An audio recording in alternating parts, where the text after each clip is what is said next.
రైతు బంధు పథకాన్ని విమర్శించే నైతిక హక్కు సీఎం రేవంత్ రెడ్డికి లేదని మాజీ మంత్రి జోగురామన్న అన్నారు. ప్రభుత్వం వెంటనే రైతు భరోసా నిధులు చేయాలని డిమాండ్ చేస్తూ బోరజ్ అఖోలి గ్రామంలో రైతుల సంతకాల సేకరణ చేపట్టారు. కాంగ్రెస్ ప్రభుత్వ మోసాలను రైతులకు వివరించారు.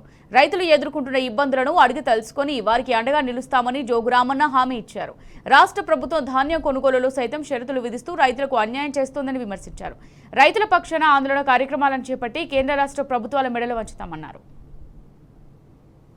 ఈరోజు బోరజ్ మండలం ఆకోలి గ్రామ రైతులతో కలిసి ఈరోజు ఈ నెల 16వ తారీఖు నాడు అసెంబ్లీ సమావేశాలు ఉన్నాయి.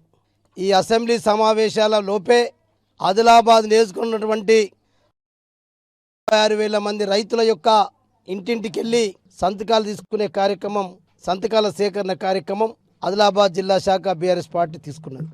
ఈ సందర్భంగా మేము ఈ ప్రభుత్వాన్ని ఒకటే డిమాండ్ చేస్తున్నాం. ఇవాళ రైతు బంధు నిధులను అయితే 3 కిస్తులు పెండింగ్లో ఉన్నాయి. ఆ 3 కిస్తులు పెండింగ్ ఉన్నటువంటి రైతు బంధు నిధులను అసెంబ్లీలోనే ప్రకటన చేసి ఖచ్చితంగా ఈ ఖరీఫ్ సీజన్ కంటే ముందు ఈ 3 కిస్తులు పెండింగ్ ఉన్నాయి, అవన్నింటినీ విడుదల చేయాలని చెప్పి ఆదిలాబాద్ జిల్లా శాఖ బీఆర్ఎస్ పార్టీ డిమాండ్ చేస్తాం. అందుకొరకే బీఆర్ఎస్ పార్టీ రైతులకు ముందటి నుంచి భరోసా ఇస్తున్నాం. ఇప్పుడు కూడా పూర్తి మద్దతు, పూర్తి వారికి సపోర్టు బీఆర్ఎస్ పార్టీ ఉంటుందని చెప్పి, రైతులు అధైర్యపడొద్దని చెప్పి, మీ వెంట బీఆర్ఎస్ పార్టీ ఉంటుందని చెప్పి నేను ఈ సందర్భంగా రైతులకు మరోసారి తెలియజేస్తున్నా. జై జవాన్.